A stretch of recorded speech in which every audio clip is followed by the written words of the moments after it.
First, everyone, can I be sure that I can be heard at the back? If not, well, if not, then of course you won't be heard. It's always a bit of a tricky test, really, isn't it? If you can hear me at the back, would you please shout briefly? Yes. Yes. Great. I'll go on that happy assumption. Well, Claire has given me the most honorific welcome, but I can assure you the honour is entirely mine to be invited to this distinguished occasion, and I'm extremely grateful to Claire and indeed to her colleagues in the Institute, Glaucus, and the rest, to organise the whole thing with such brilliance. And well, I'm just absolutely delighted to be here, and I'm just delighted to see your large presence here, showing that you are still alive and more or less kicking. I don't. Can I get this thing up a bit? Or perhaps I should just talk a bit louder.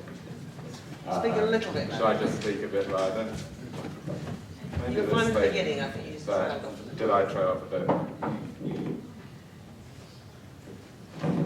Especially as you were saying nice things about him. All right. Another try. I shall bellow a bit. Well, first off, I hadn't realised that, in fact, a chunk of my Rousseau book, actually, I think, is already printed in your reader, in your reading pack. In which case, a large number of you may decide to depart right now, since quite a lot of what I'm going to say will be pretty close to that. So ignore what you have in your reading pack rather than reading it for the moment, for fear of terminal boredom and sleep setting in. On the other hand, I'd like to think that this is going to be a rather different take on some material that I have written about before on quite a lot of occasions. And in particular, I'm really going to try to think about how Rousseau presents us with two, as it were, experimental models of how to get to some notion of human nature. I've been attending some of the literature lectures and some of the other absolutely fascinating things that have been going on in these meetings. But I think that we must remember also that there is an element that interests us, which is that of science. And in particular, when it comes to Jean-Jacques Rousseau, this idea from Claude Lévi-Strauss that Rousseau was founder of the sciences of man, although it may sound somewhat exaggerated in the great scheme of things, I think that, if not the founder of the sciences of man, he at least has some claim to really quite serious originality in his great thought experiments which he conducts, which are, I think, of an extraordinary level of rigor. And I'm going to talk about two of them. The one that Lévi-Strauss was so intrigued by himself, the Discourse on the Origin of Inequality Among Men, this great text from 1755, and then much more briefly at the end, because I think not very many of you have read it, from his educational treatise, the Émile of 1762. And these present us with two, as it were, thought experiments which are supposed to give us an access to human nature in a way that had not been done in quite this same way before, and which I think have an originality that is really very striking, and in which Rousseau can be seen as anticipating work that didn't really mature until a century later, when we reached the age of Darwin on the one hand and Karl Marx on the other. So let's then plunge straight in. Let's plunge into the Discourse on the Origin of Inequality.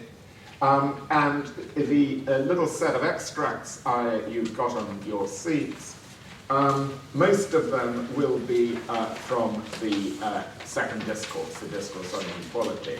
So 1 to 10 inclusive are from the discourse, 11 to 13 are from the Emile, and 14 is a little coda, another little text that I snipped in to illustrate another point.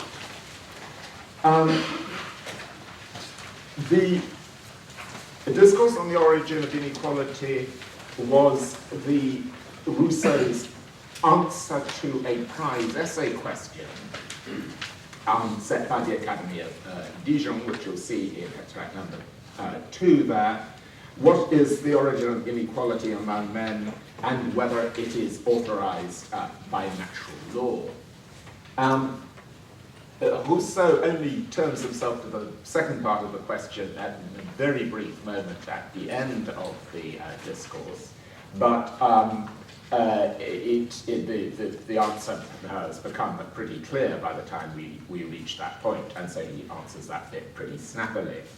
It's the earlier part that I think is interesting for our purposes, because in order to answer this question, Rousseau says we have to answer a still deeper one. And that's the deeper question at extract number 3, which you'll see, how can the source of inequality among men be known unless one begins by knowing men themselves. There's a sort of, even in English, there's a sort of exquisite directness and clarity, I think, about Rousseau's writing. And as he goes on, and how will man manage to see himself as nature formed him through all the changes that the sequence of times and things must have produced in his original constitution, and how can we separate what he gets from his own stock from what circumstances and his progress have added to and changed in his primitive state? That's the core question that Rousseau sets himself to answer. And he illustrates it, and if you've read the second discourse, you'll see the illustration in the image of the statue of Glaucus, which this beautiful statue, which has become encrusted with barnacles and all kinds of detritus over time. And this progress of time has now rendered the statue, as he says, almost unrecognizable.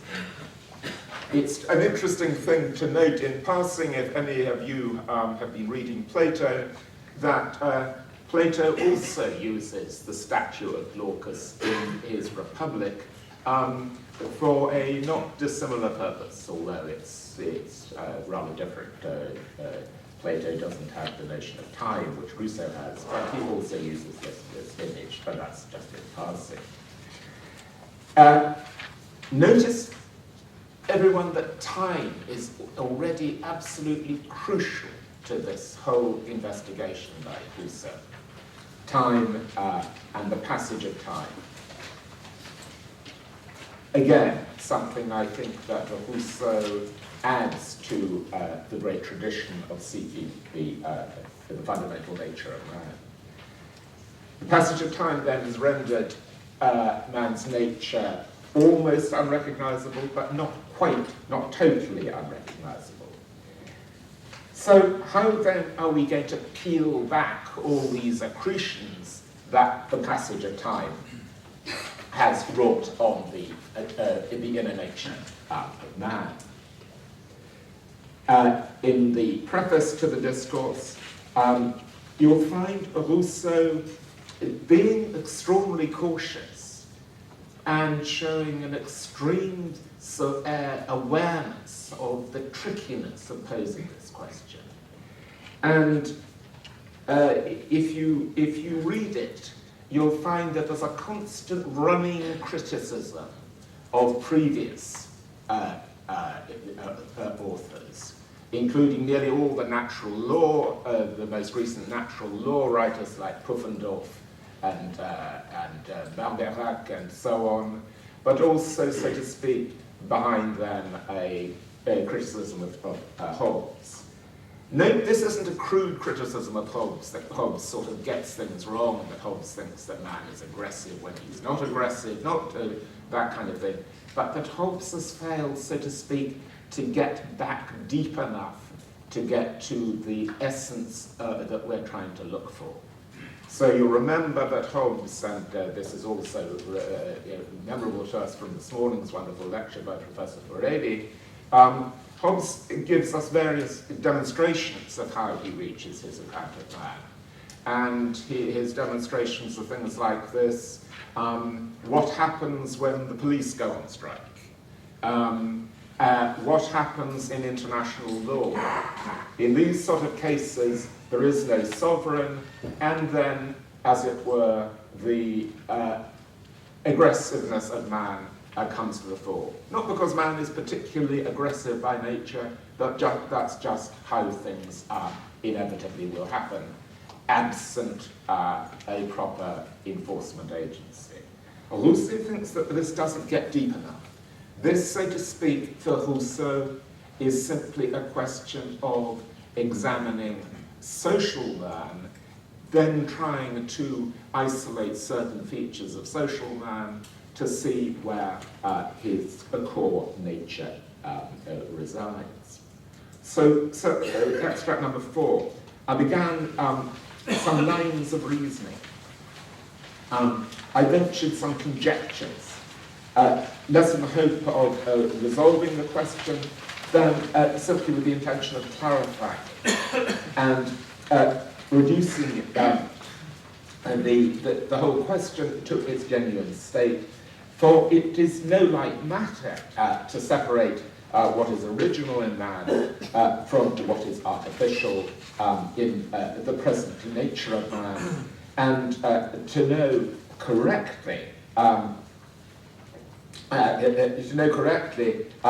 a state, and then he, as it were, he then makes it all almost completely conjectural.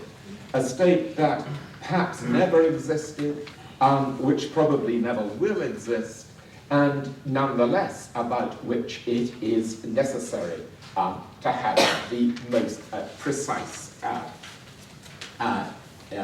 the most precise notions in order to judge our present state correctly. You note his caution, you note his intense awareness of how difficult the task is. Well, the discourse on the origin of inequality divides up into 2 parts, as you'll discover if you read it. Part 1 is devoted to discovering this purely natural man. And here Rousseau sets himself the question, in extract number 5, what experiments would be necessary to achieve knowledge of natural man, and what are the means for making those experiments in the midst of society? You see the intensity of this question, this self-questioning. And you may think that somehow the whole question is crazy, but of course it's not. In the natural sciences, we find it going on all the time. In things like, disciplines like archaeology, where of course all we have is what we have right now, and from that we can make inferences to what things must have been like, such that we have the artifacts that we have here now. Even if you like deep cosmogony, all we have available to us is evidence from astronomy, which is evidence of how things were n billion years ago, n billion light years ago, and yet from that we are able to reconstruct, so to speak, from the present to what is in the past. So this is, so to speak, an experimental approach, as Rousseau saw it. And insofar as this is a human science, we'll find Rousseau constructing a model, a theoretical model. And in the discourse, you'll find Rousseau constructing this model of the human being. The human being stripped of, if you like, all social relationships whatsoever.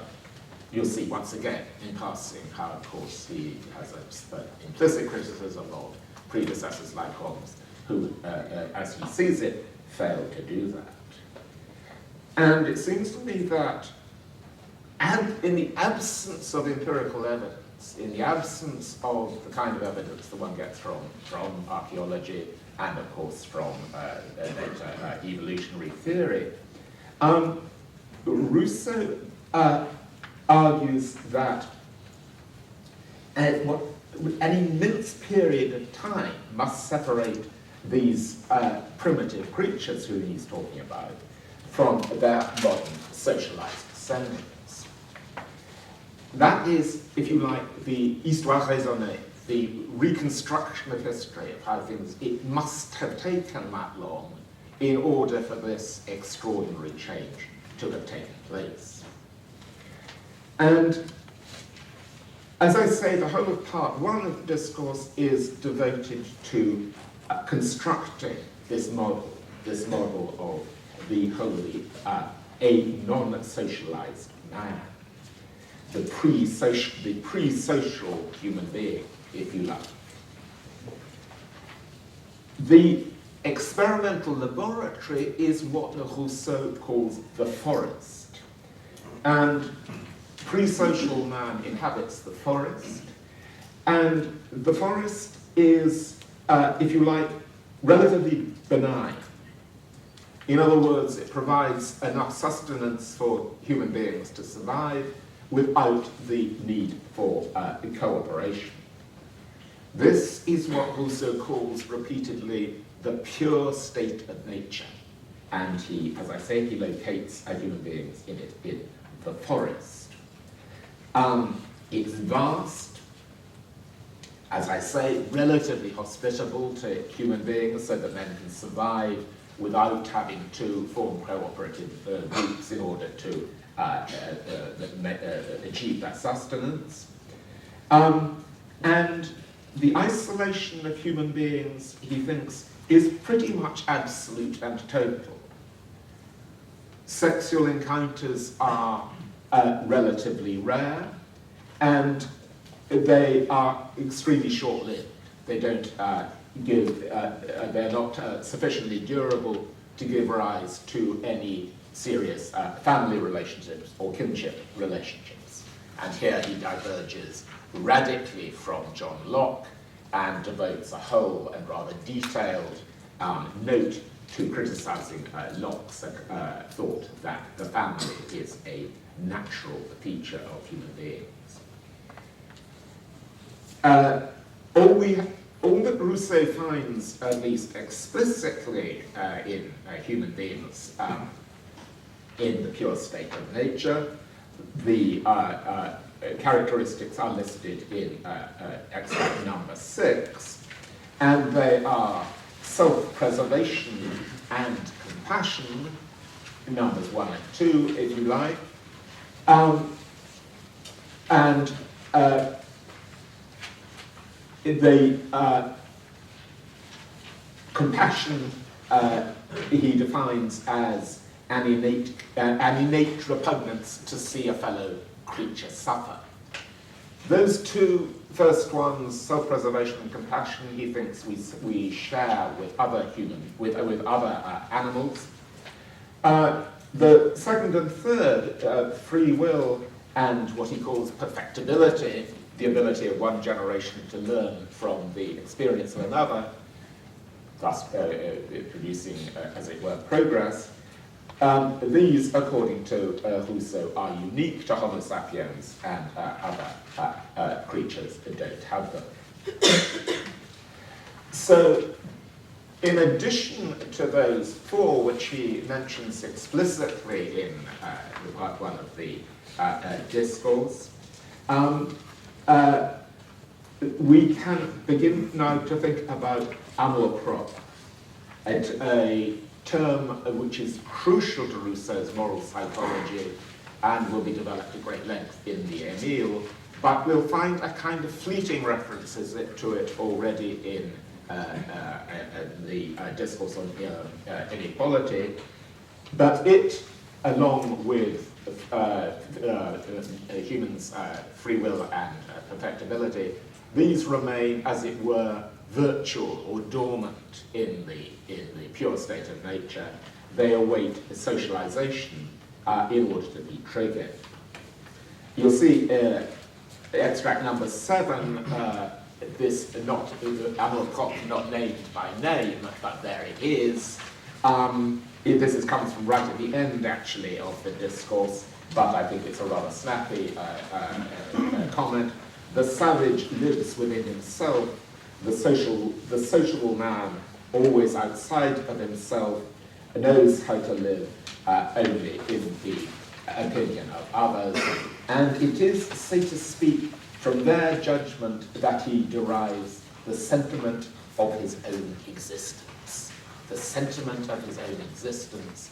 As it were, the savage, where we're invited to think, is not aware of himself as existing. I mean, he just exists, is the thought. So that then is part 1 of the discourse, this kind of rich and detailed picture which Robert Wackler, in his wonderful essay, Perfectible Apes, makes us think that Rousseau, like other people of the time, was very struck by travellers' tales of the orangutan. And there was considerable debate going on at the time whether the orangutan and possibly other higher primates were actually just different kinds of human beings. People weren't sure. The idea of evolution had not, as we know, come online until Darwin, but there were, so to speak, anticipations of it, kind of teeterings on the brink of it. But other versions were not that we evolved from the apes, but rather that apes might just be rather peculiar human beings who we just didn't know how to talk to. I'm much persuaded by Robbie Wackler that there could well be a bit of that in the account of man in this pure state of nature. Well, that then is part 1. I should barrel on a little bit, as I seem to be taking a bit more time than I meant to, but there we go. The move from part 1 to part 2 gets us from the pure state of nature into the beginnings of the first steps into society. And in our the little set of extracts that you've got, you'll find the diagram with the circles, which I'll explain a little bit about in a moment.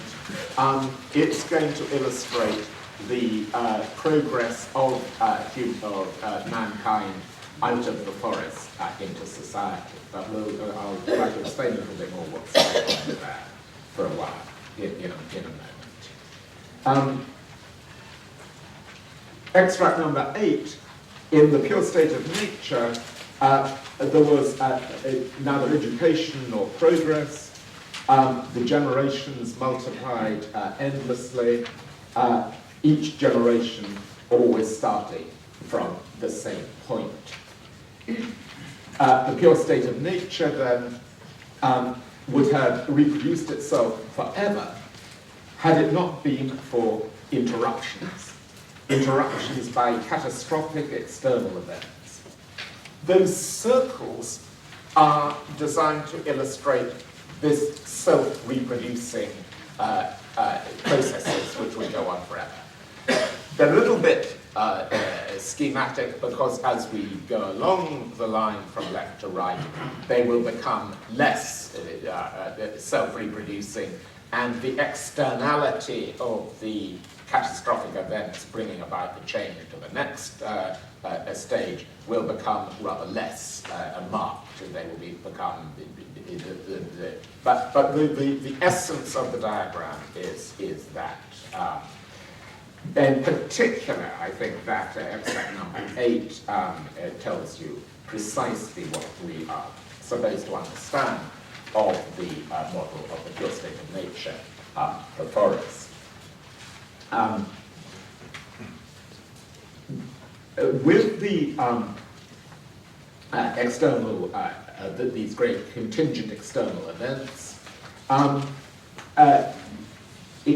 human beings, in order to survive, could no longer live in isolation.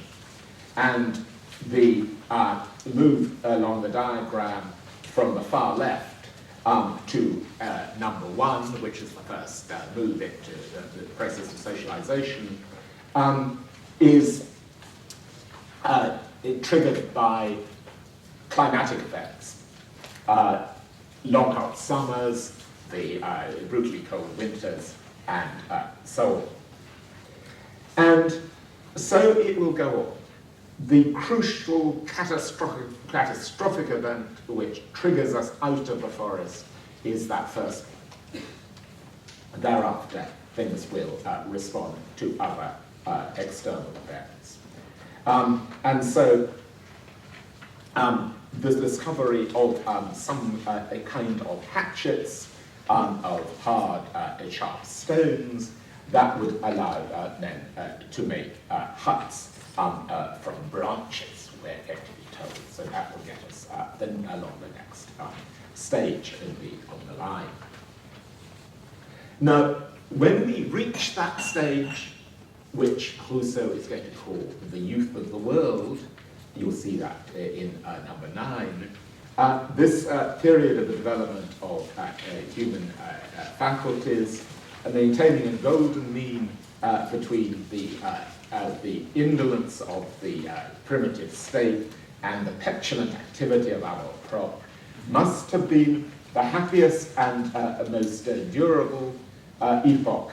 It must have been the best, the least subject to revolutions, the best for man. And that's what Rousseau calls the youth of the world.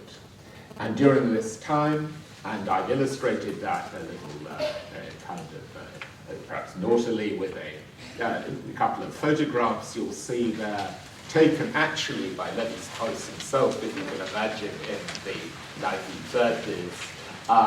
I think Lévi-Strauss was actually, we are told, I heard this just very recently, that Lévi-Strauss was actually persuaded by reading the second discourse to do his first expedition to the Amazon, which is, tells you something about the power of reading great texts.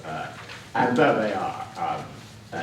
These are, I think, what Lévi-Strauss somewhat romantically thought were the inhabitants of the youth of the world in the Amazon. Remember, back in the pure state of nature, there was not even any language, properly speaking. Perhaps grunts, perhaps cries, but nothing until man came to be settled. And then, and during this period, the youth of the world, language developed, became more articulate. Romantic love finally made its appearance. Young people, I quote, of different sexes start to form preferences for one another, and if you like, in that sense, a more proper shows itself again. So we're well into the route to society by the time we get to that. Rousseau talks about dancing and singing in front of the huts or around a large tree. Tender, sweet feelings which would arise, but always there's the worm in the bud. All of this could too swiftly turn into discord and jealousy as he sees it. But this at least was as he wants to see it. And here, and I think here alone, it's correct to talk about Rousseau being romantic. I think the term romantic is not applied to Rousseau in any useful sense at all. I think he was, on the whole, brutally realistic, but perhaps he had a certain sort of romantic attraction to this, perhaps fanciful notion of the youth of the world, but certainly one that he would have learnt about from travellers' tales at the time. So here we are then in the youth of the world, what we could call the Stone Age. The next stage then from 2 to 3, and like previous dramatic changes, this one was triggered by chance discovery, this time of metallurgy and settled agriculture. People suddenly discovered how, he hypothesizes possibly from having seen volcanoes, how to forge metal, and by just simply observation saw how wild crops reproduced themselves and then began to cultivate them. And this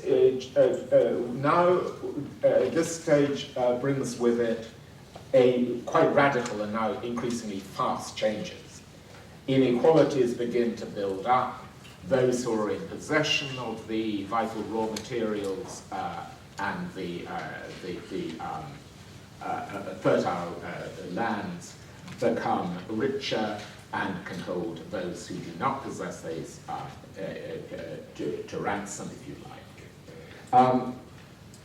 And so what we get in this stage is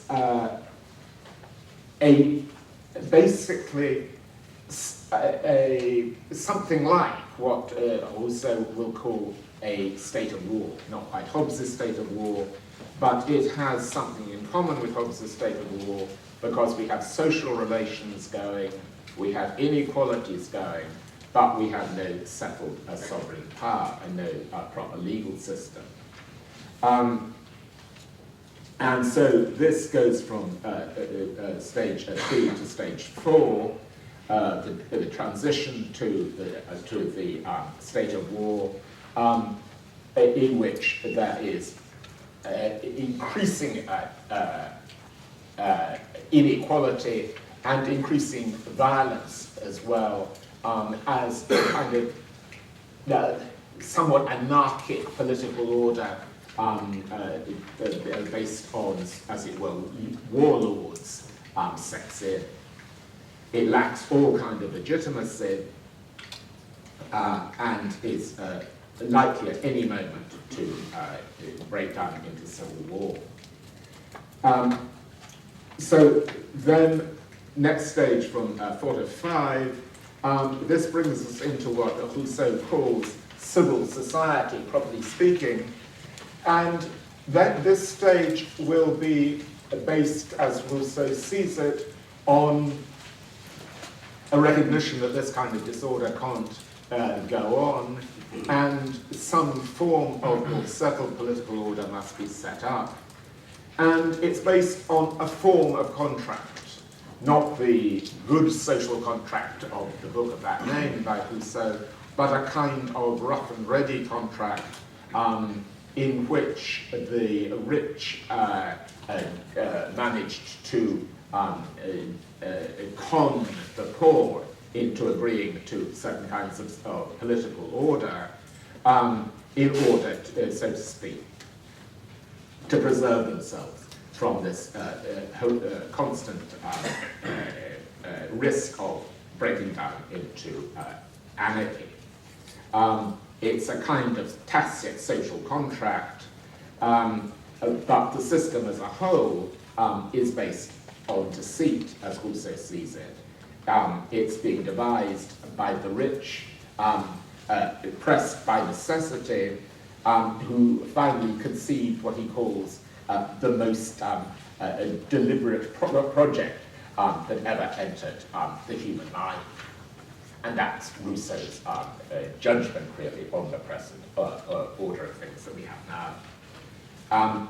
The trick was to persuade the gullible common people to sign up to some kind of constitution, purportedly to protect the weak from oppression and to restrain the ambition of the strong. But in fact, as Rousseau sees it, it brought about quite the opposite. The modern state, as he sees it, precisely protects the interests of the rich while systematically disempowering the poor. So that then is today's civil society.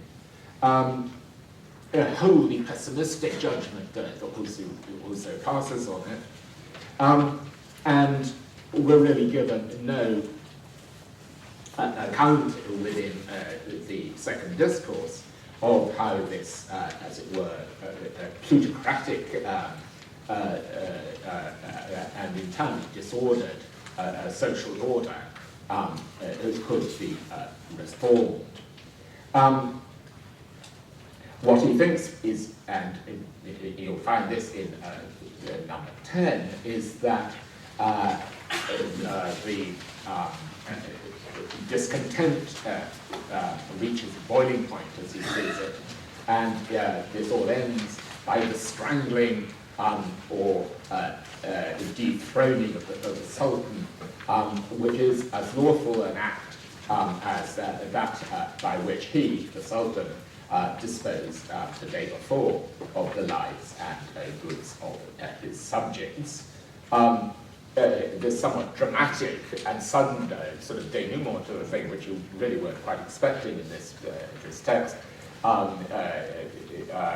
You'll see that it's expressed in sort of Orientalist terms. We're meant to think that this is a sultan with his harem, whereas, of course, we're really meant to think that this is the ancien régime of France, but Rousseau is somewhat too diplomatic to put it too so crudely.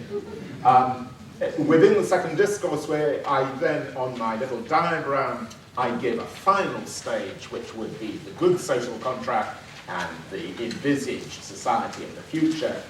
But within the second discourse and within the model of man, the philosophical anthropology that we're presented within that text, we're not given really any account of how one might go from the one to the other. So, dear friends, that's my rapid, super swift journey through the second discourse. I know I'm running a little bit over time, but if I could say just now a few words about the Emile, because that will give us what I think is this rather nice double optic of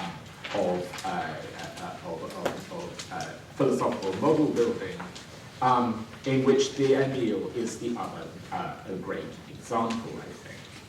It's purports to be, it's entitled Emile or On Education, published in 1762, the same year as the Social Contract, and I think many commentators would regard it as Rousseau's philosophical masterpiece.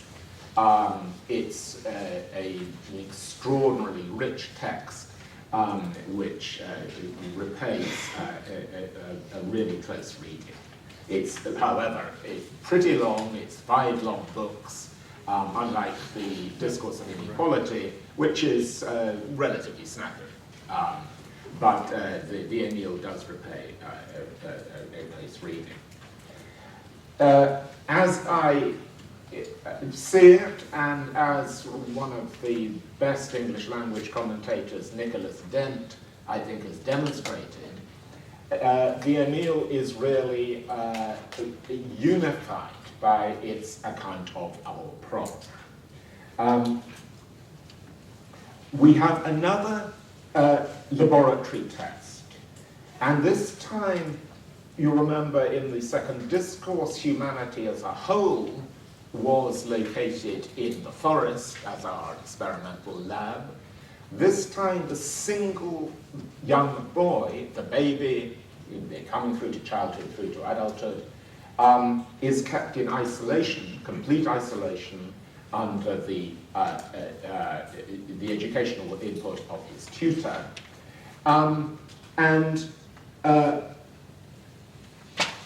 The function of the tutor, Rousseau tells us, is, at least at first, negative. It is to foster the negative education. In particular, it is to keep amour propre at bay.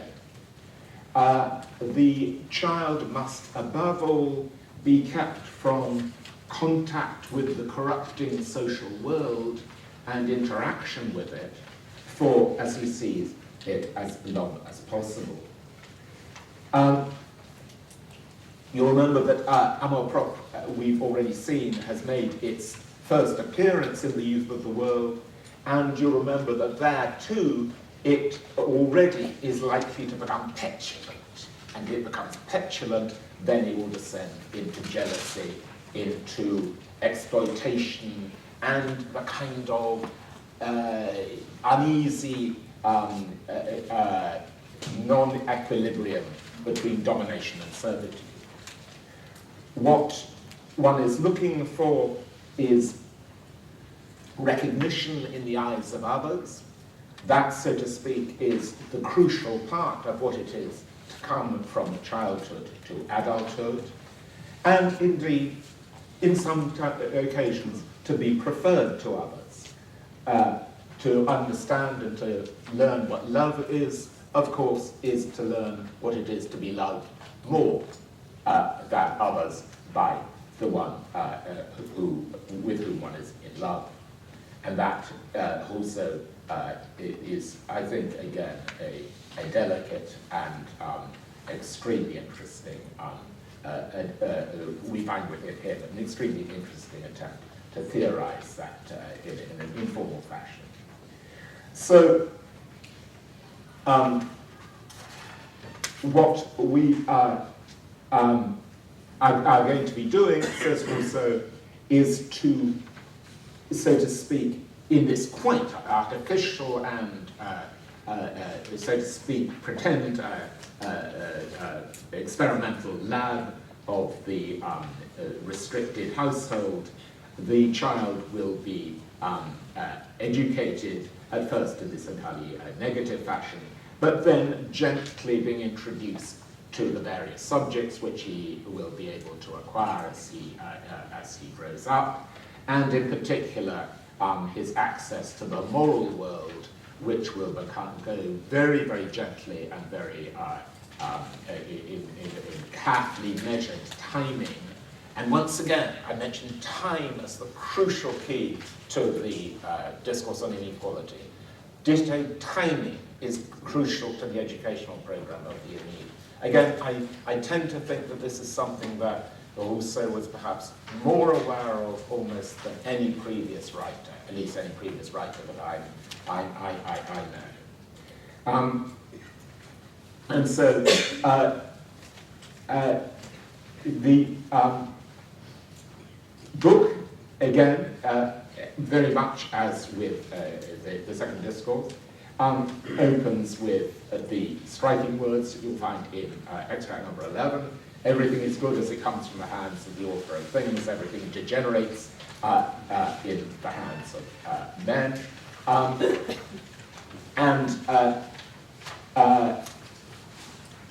The degeneration process, which we've seen taking place to humanity as a whole in the second discourse in part 2, after the Youth of the World, we will now see the efforts that the tutor makes to prevent that happening in the individual child.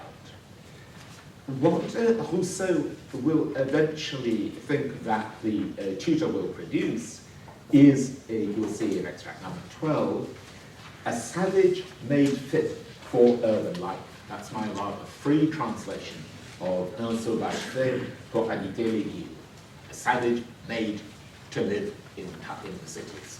So Emile will eventually not be a savage, a pure savage. He won't be a pure solitary, unable to relate to other people, but he will be one who maintains his ability for autonomy and self-direction, however deeply involved he becomes in his final adult social life. He will always be, to a certain extent, an outsider, because he will simply be the savage made to inhabit the cities. And for that reason, we'll have seen the tutor exercising the negative education, negative education being designed to prevent, secure the heart from vice and the mind from error, rather than to induct anything positive at these early stages.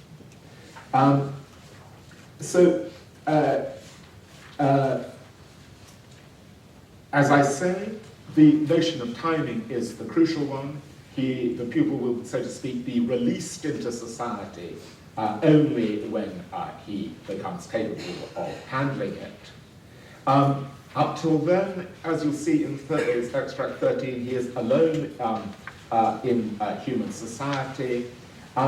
He counts on himself alone. Amour propre, the first and most natural of all the passions, is scarcely aroused in him.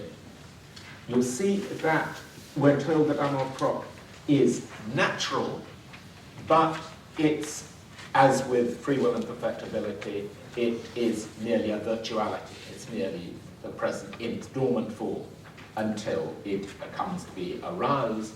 And then the crucial thing is to have it, so to speak, cultivated so that it does not descend into this game, this constant game of exploitation, of domination and servitude. And for those of us who have been through the business of raising our own children, there's many a canny bit of advice from Rousseau you'll find in the book. In particular, he thinks that in early years it's pointless to keep arguing with children, and at points when they really don't have the clue what you're going to be arguing about. And I often sort of, when I sit on the bus and I hear these arguments going on between the parents and their children, I think of Jean-Jacques in which they would read it. There's just no point, says Jean-Jacques, until you reach the age of reason. But that's my empirically confirmed, and now it's like third generation now. Anyway, dear friends, I'm almost at the end. Just a moment or two more. As I say, you'll see much of book one of the Emile is devoted to precisely that. If you want to find the most extended treatment of amour propre, you'll find it in book 4 of the Emile, which is as Emile comes to adolescence and when the tutor can make full use of amour propre. And it's interesting that Rousseau actually was not entirely confident. He thought that just as he was full of misgivings about the progress in quotation marks of humanity, so too he was by no means confident that his program would actually succeed. And he wrote 2 sequels to the Emile, or rather a single sequel but with 2 different endings that he released to it, called Émile et Sophie ou les solitaires, Emile and Sophie or the solitary ones. And that shows what happens when they become adults. Emile and Sophie go to Paris. Sophie falls into bad company. A dreadful denouement takes place. So Rousseau is not.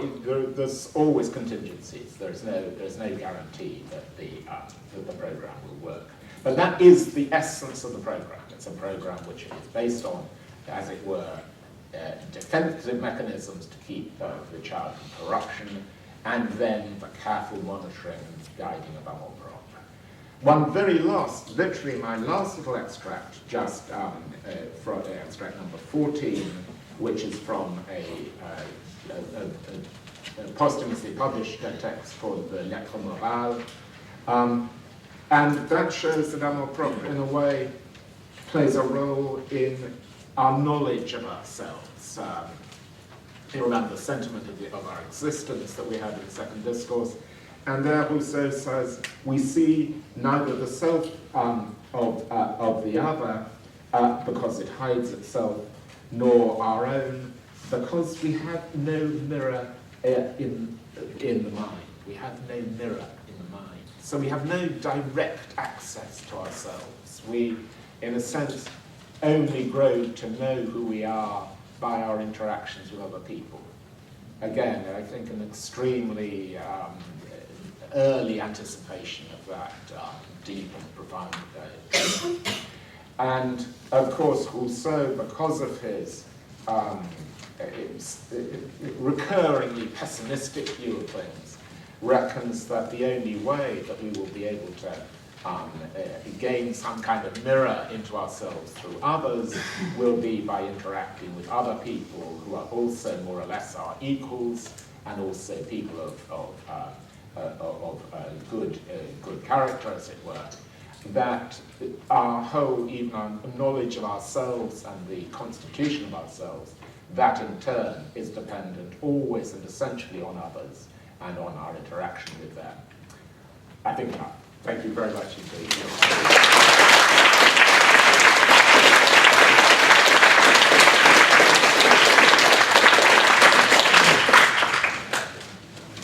Thanks, Ken. That was really excellent. Can I see people put their hands up, please? Sorry, I just can't see the mic. Oh yes, right, sorry. So right at the back, I can't see who it is.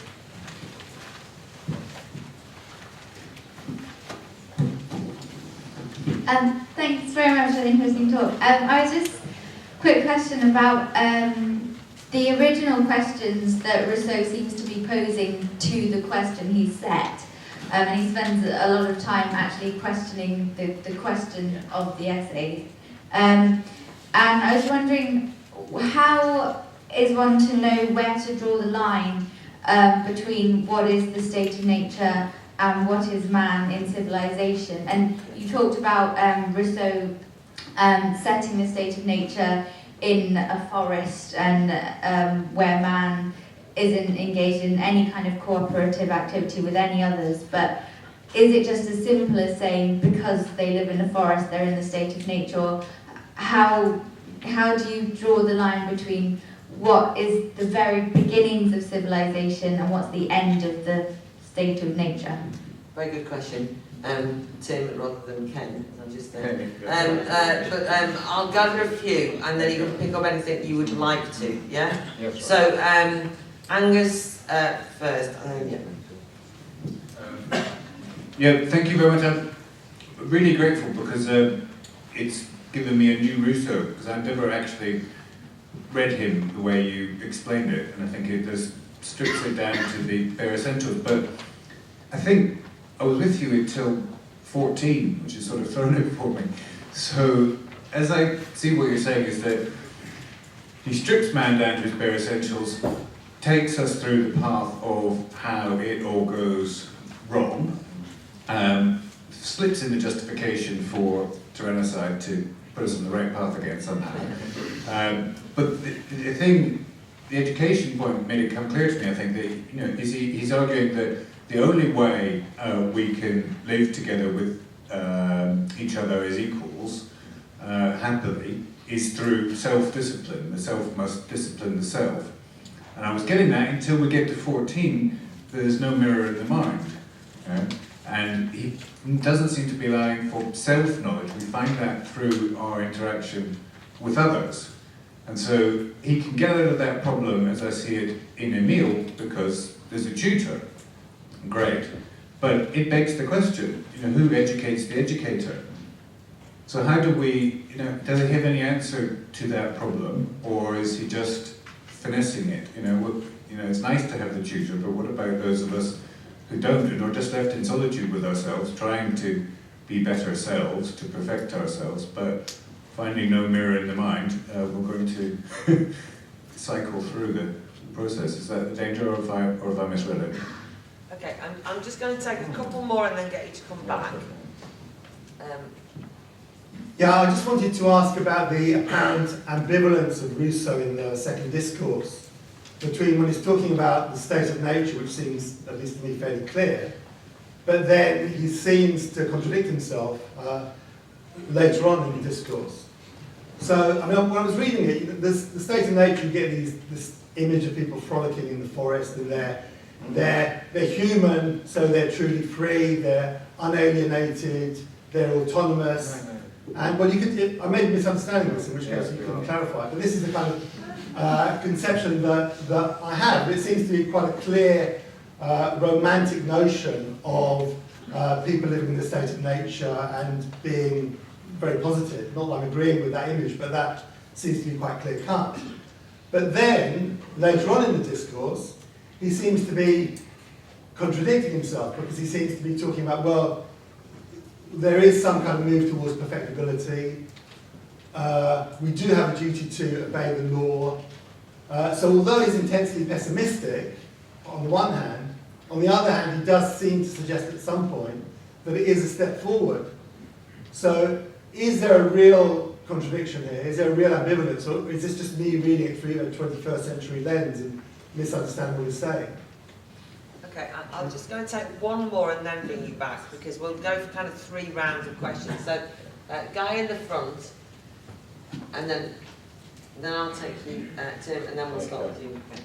It's just a quick question on what, in your view, Professor Hagen, do you feel that inequality per se isn't the problem? It's this kind of psychological impairment of amour propre that results that Rousseau finds objectionable. Do you want to pick up any of those? Yeah. Well, I happily have a batch or 4. Let's do three first, because that's the one I disagree with most totally. That seems to be just getting really. I mean, no one frolics in the forest. I mean, you're not at a frolicking level. I mean, you're just a kind of semi-orangutan. So there's no frolicking until you get out of the forest. And there's only a very brief amount of frolic. Sorry, there's only no frolicking in the forest. Life's just as it is. No one's aware of themselves. They are pre-social people, and pre-social people don't frolic. It's only when we get down the line, out of the forest, to this one period of the youth of the world, where, as I said before, there is a brief moment of romantic attraction to it. That's not the core point, where the notion of, there's no contradiction in this, but there's numerous contradictions undoubtedly in Rousseau as in every other great writer. But there's no kind of elementary howler here. I mean, there is embedded in people this idea of perfectibility, which and free will. You learn from your mistakes. You have the ability through free will to do something about it, and you also have this natural capacity to respond to other human beings through amour propre.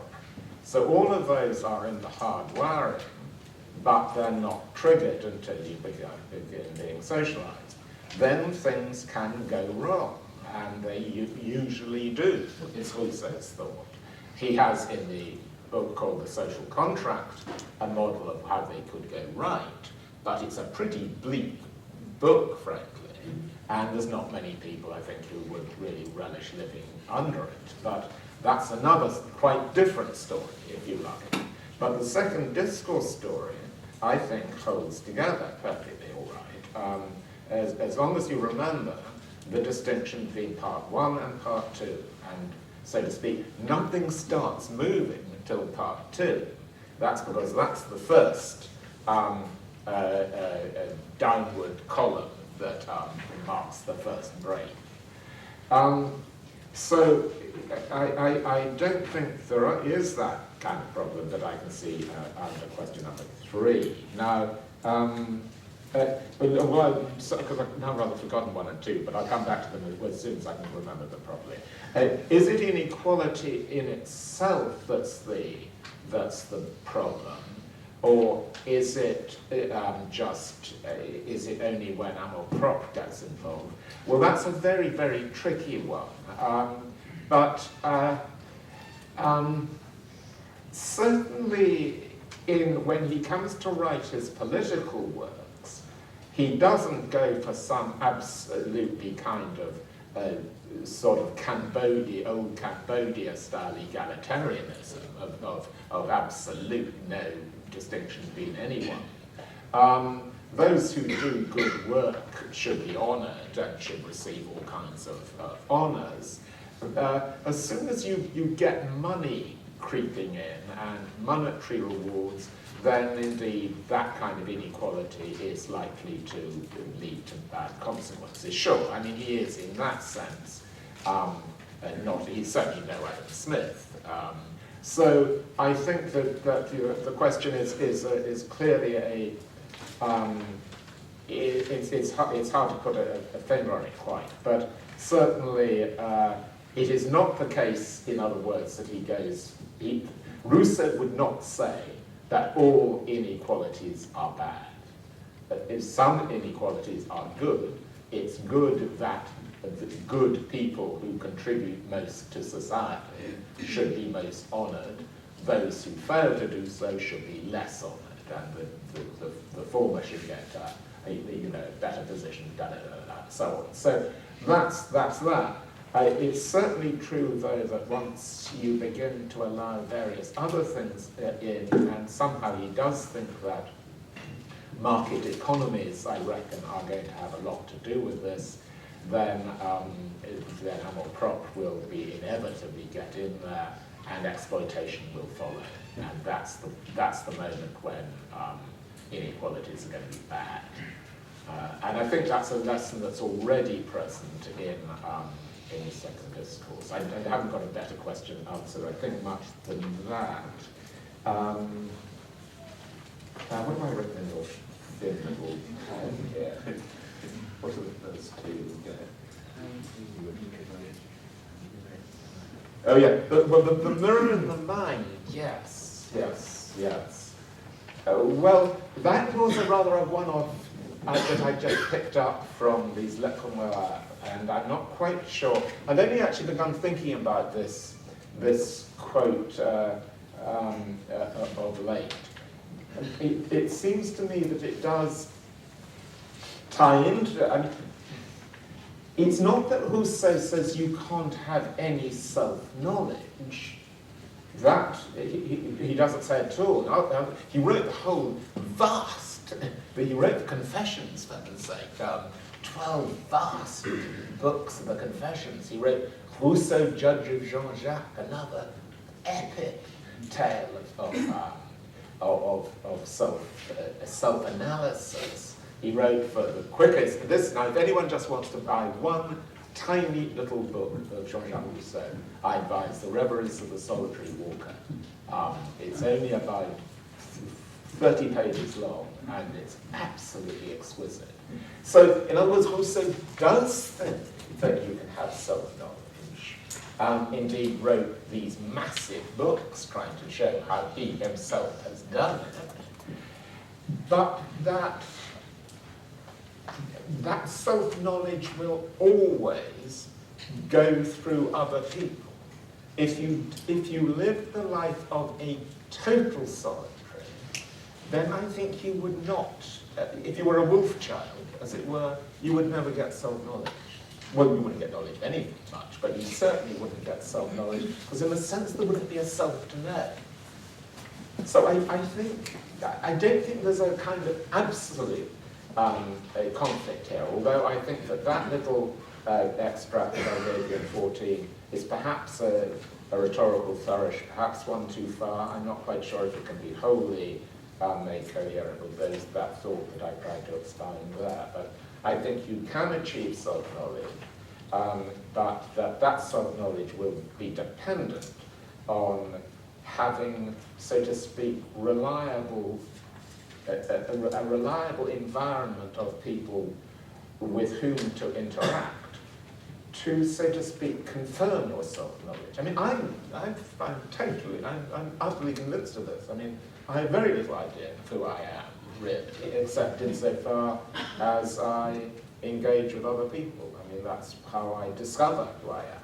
And so that's why I think that has to be the case. That's at least, I think, Rousseau's thought. Although there is, of course, another. Now here there is tension in Rousseau's thought. There's another part of Rousseau's thought which says that he wants simply to be a hermit, that he wants to live entirely on his own. And indeed, a lot of his life was a process of escapes to various places. So I agree, there is clearly a tension there.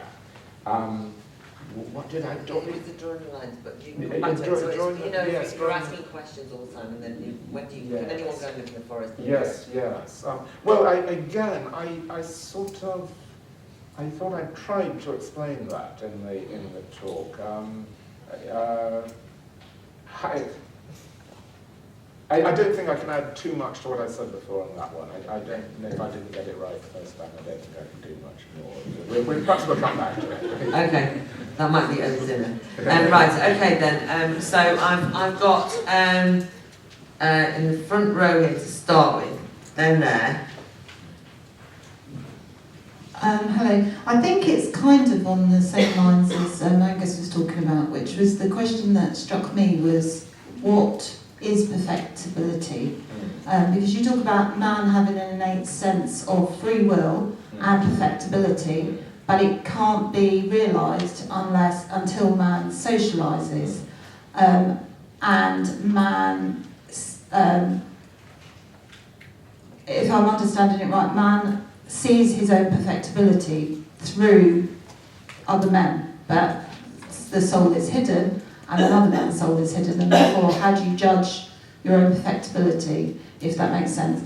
So then he does this experiment with Emile, where he holds Emile back from society. So is he denying, is it that Emile has to get to the point where he can be in control of his Nanoprobe before he can enter society, so he can have a reasoned understanding of perfectibility without emotion taking over?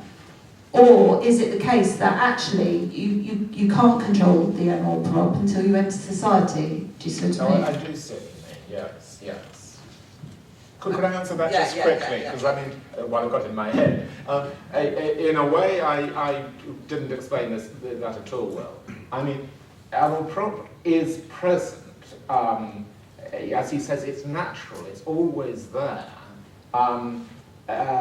Even in the baby, actually. I mean, the baby starts crying and demanding attention, and you can tell whether it's crying or because it's in pain or uncomfortable, or if it's just wanting attention. And Rousseau thinks that starts virtually from day one. So it's always there. It flourishes and becomes a major part of one's character formation as one grows up. And as it were, the entry into society is as it were, is actually gradual. So when I talked, I mean, I collapsed everything terribly rapidly in that. I mean, the child enters society, as it were, stepwise. It's just his final, complete immersion into society the tutor wants to try to postpone as long as possible. But so the business about perfectibility in Nanoprobe, I haven't really thought about it quite in that way. I mean, when Rousseau talks about perfectibility, it's more that's used more in the second discourse in the way that one generation learns lessons from the previous generation. It's a fairly sort of elementary idea of how progress is made. And in a sense, then, that will be the case for the child. I mean, the child will learn from his or her parents and so on and so on and so forth. So I think perfectibility is a fairly simple kind of idea. but it's used in a kind of neutral fashion, whereas progress nearly always is thought to be a good thing. Rousseau is pretty nuanced about progress, whereas perfectibility just means ability to learn from. I mean, crooks can become more perfect crooks by learning from their crooked parents and so on. You know, so I mean, forgive me. It's not a terribly. It's not a terribly delicate or sophisticated idea. I don't think perfectibility, but it's quite important for Rousseau in the second discourse because it does allow him to give his take on progress and the advance of humanity, and then indeed could be transferred to the individual child in the way you just suggested. Yeah. Okay, so, yeah. Thanks, Tim. Just a couple of points which I welcome your comments on. One of the things that strikes me as distinctive about Rousseau, which we've been kicking about a little bit, is the idea of emergent properties, that people together are qualitatively different from people apart. So I just wondered what your thoughts are on that. And then there's sort of a comparative point, which is that it strikes me that in Rousseau, he sees society as a condition for freedom, as a precondition for freedom, and that society is an open-ended project because it gives us free will. I just wonder how you think that differs to today in terms of how society is conceived, because it seems that today's society is seen as something that places a necessary limit on people's freedom, and he had quite a different take on it. Yes. You've posed me quite a lot of questions in a very short, brief, little condensed question. Extremely interesting.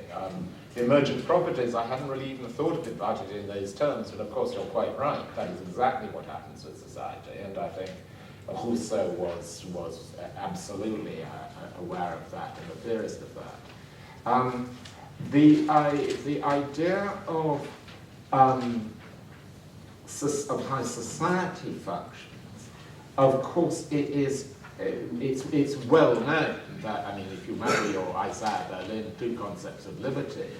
For Isaiah Berlin, Rousseau was one of the great theorists of positive liberty. So for Rousseau, the idea of freedom being something that one does most effectively by being part of a society. We are, so to speak, freer because we are in society rather than being constrained by society. That is clearly Rousseau's view, provided always that it's a good society. I mean, if it's a lousy society, as most of the societies were, as Rousseau saw them at the time, then it will indeed be just a limit. But his goal in the social contract, you'll remember the famous phrases, freedom is obedience to a law that one prescribes to oneself, and so on and so forth. Oh, and one thinks of the great legal philosophers, one thinks of H.L.A. Hart. I mean, is the legal system just a constraint?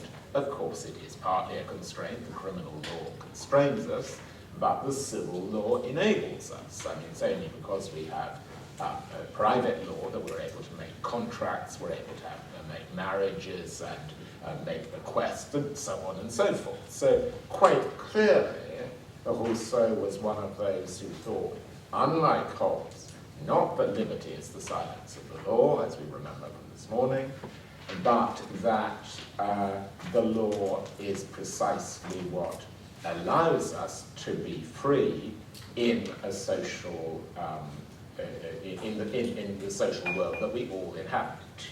Even though, of course, the criminal law does correctly constrain criminals, putting it incredibly crudely. But that's this thought, yes. Okay, great. So, yes, lady there in blue, and then, yeah.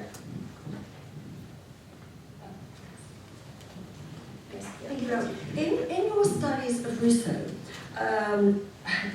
do you have any theories about why he didn't attempt to carry out his own theories about bringing up a child? In fact, I believe he dumped his own children in orphanages. Does that perhaps undermine what he's advancing? That was the more or less universal view of his critics at the time, yes. And you share it. It's, I don't know quite what to say.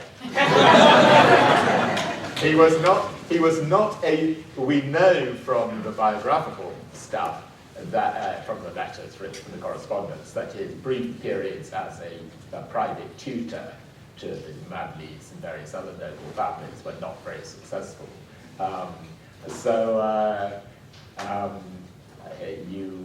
You may be right. You may well be right. I'm not going to dispute it. Okay, thank you. All right, so in the middle, and yeah, because I am gathering up the last few now, so if you do want to speak, do indicate to me. Okay, and just very quickly, you mentioned that the problems with society came about once market economy was introduced, according to Rousseau, but I didn't really get that from reading Emile, because he does talk very clearly about differences of talent. He's very favourable of the division of labour. He actually mentions the benefit of money, so how does all that fit together? Yes. Okay, can I? Sorry. No, it's all right. It's just because I went on the final straight. Yes. So that young gentleman there. Yes, wave your arm around.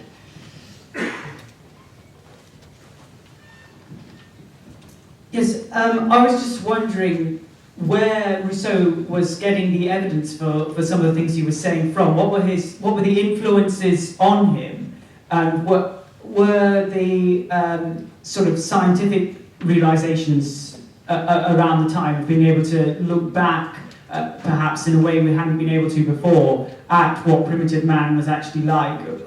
To what extent were those scientific evidences influential on him, and what were his other influences and pieces of evidence? Okay, thank you. Good. And then the person in front, if you could just pass it to her, yeah.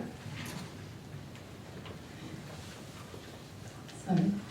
Well, I really had to agree with you about the originality of his thought.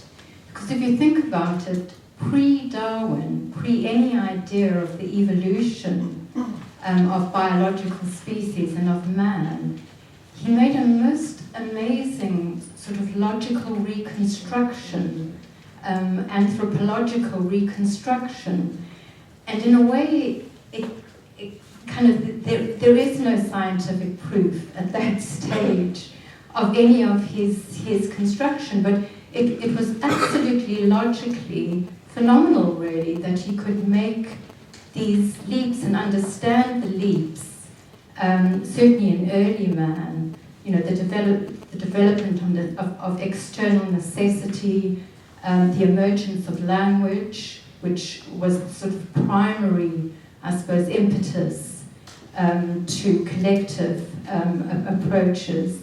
I think the only sort of scientific evidence actually came from, as far as I understand it, some intuitions about the socialization of apes. The fact that there was some behavioral learning from generation to generation, but that all that could do was really just allow a certain very primitive socialization. Okay, thanks. So, last call. I thought I saw one other person. Oh yes, I've now said yes. Okay, so that's it then. So you, and you. Well, the last two figures. Yes, no, fine. You can. Yes, am I right? you can jump in if you Shall I like. jump? I mean, the last two questions go nicely together. Fine. So deal with those. That would be great. The question about science and what scientific evidence he had went beautifully with the thought about his originality, really.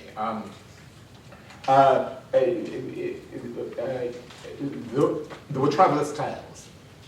The travellers' tales were universally used. I mean, everyone, suddenly there was this really large amount of information about how primitive tribes function. That's all part two of the discourse, if you like. The truly original stuff about how to get back to a time before we have any evidence for,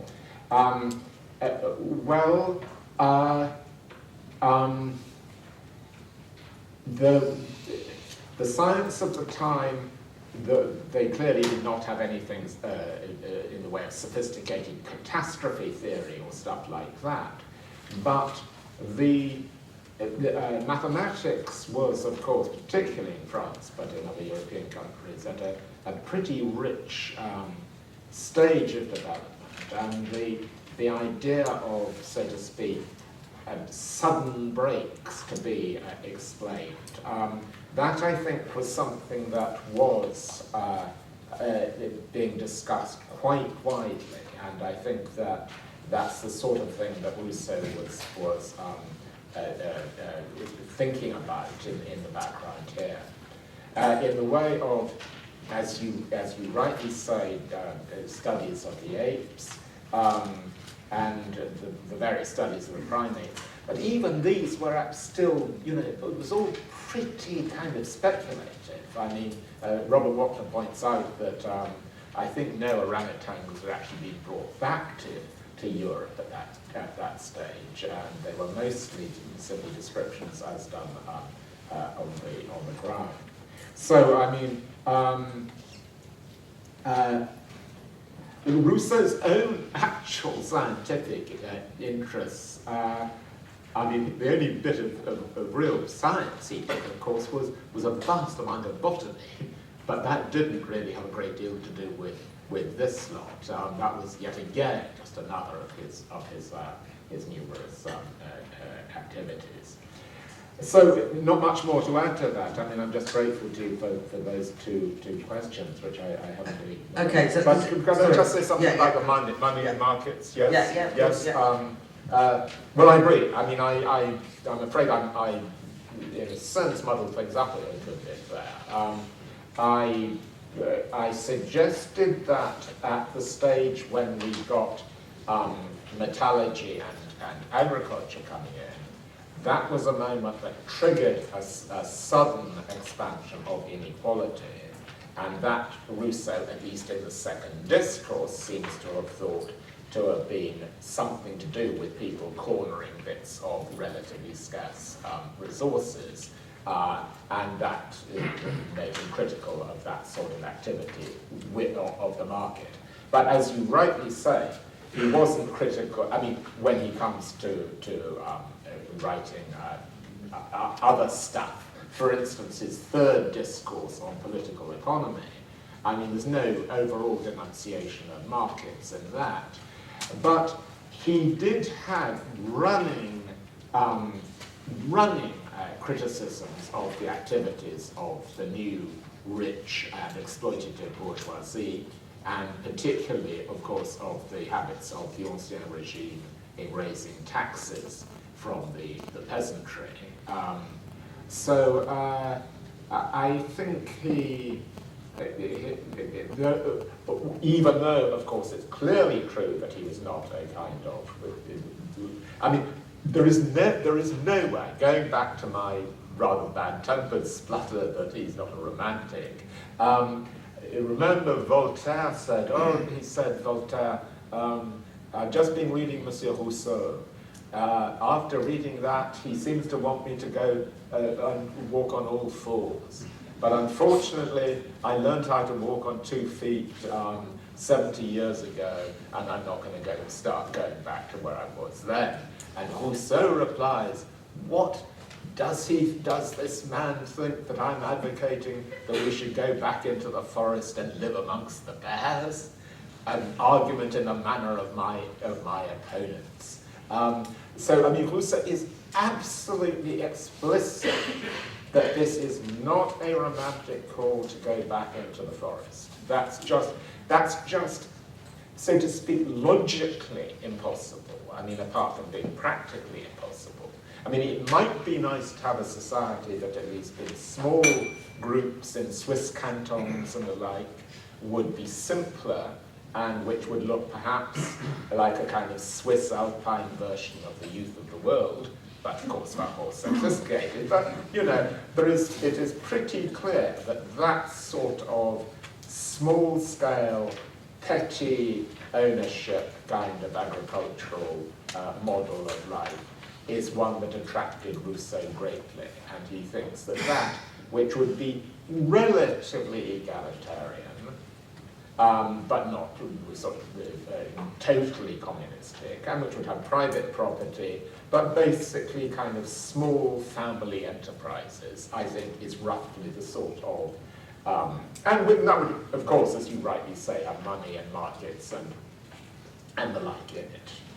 That, I think, would be his ideas. Yeah. Can I just say that I'm sure for those of us who've been caricaturing, I speak for myself, for me, who have been caricaturing Rousseau for some time, that was really good. And gave us a lot to think about, and really delighted. It was very clear, and I think we'll all be mulling it over a lot, and I suspect we'll be mobbed at dinner. But do give him a break. Can we give him a round of applause?